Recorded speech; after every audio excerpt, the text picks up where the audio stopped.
She stood outside the house holding a gift bag she bought with her part-time paycheck. Hair curled, dress pressed, smile trembling. 5 hours on a flight, 2 trains, a walk uphill in heels. And they didn't even let her inside. My mother opened the door halfway, like my daughter was a solicitor. Then she said it, flat, rehearsed, cruel. "We've decided you're not family anymore." Then the door shut, and my daughter just stood there, 15 years old, shivering in the wind. That was their 40th wedding anniversary. I didn't attend. I knew better. They never forgave me for leaving, for divorcing Martin, for raising my daughter without a proper father. Their golden boy, the man who fractured ribs when dinner wasn't warm enough. I chose peace over tradition. They chose him. But they kept pretending they'd be there for her. Birthday cards with no cash, phone calls when it made them look good. And she still believed in them, until that door. She called me, voice hollow. "Mom, they said I'm not family." I didn't say anything for a moment. My hands were steady. "Where are you?" I asked. "Just outside." I told her to wait by the mailbox, not to move. Then I hung up. Not in anger, in strategy. I drove in silence, not rushed, not boiling, just focused. They didn't know yet, but I'd already been watching them unravel. The signs came slowly at first.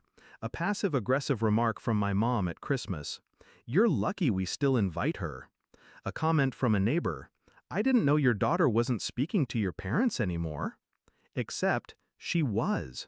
Until that day, she still sent them cards, still called every Sunday. They just stopped answering. Then the will came. They updated it without telling me. A copy accidentally forwarded to my address.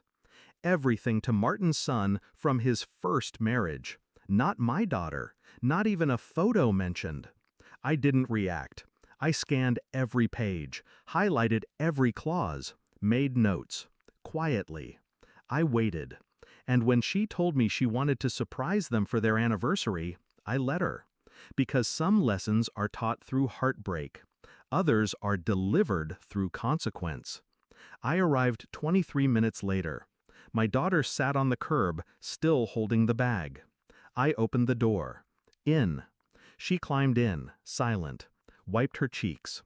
"Did you bring what I gave you last week?" I asked. She nodded and handed me the envelope.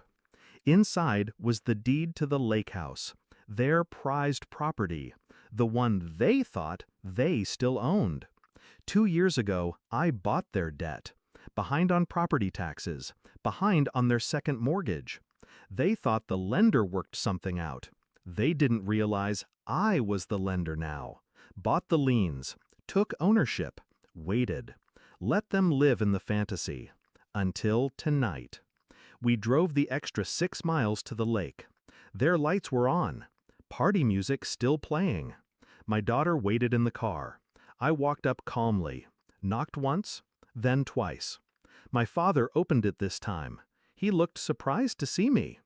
"Didn't expect you," he muttered. "No," I said, "but I expected you."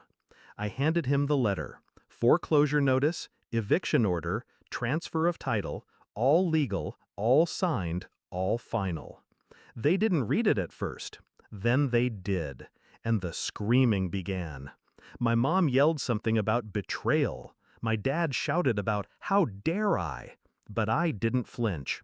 "You disowned your granddaughter," I said. My voice never rose. "Now I'm just returning the favor." They tried to grab the phone. "Who did this? I'll call a lawyer." "You can't."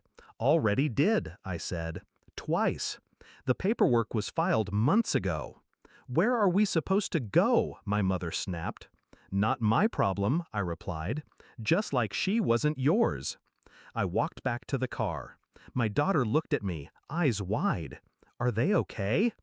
I looked her dead in the eye. "They'll survive, but they'll never forget what they lost." The next morning, the locks changed. By law, they had 72 hours, but they left in 40. The neighbor told me they packed in the middle of the night, shouting, crying, frantic. And me? I slept in. I never raised my voice, never threw a punch. I just used the truth, and the law, and their own arrogance. They taught me what family meant to them, so I showed them what justice looks like. Now the lake house? It's quiet, peaceful, ours. My daughter painted her room last week. Blue walls, new curtains, a fresh start. No ghosts here, just memories we choose to build. Some people say revenge is ugly, but this wasn't revenge. This was reclamation of her worth, of my power, of the legacy they threw away. And if they ever wonder why, they can remember the door they closed and the home they lost because of it.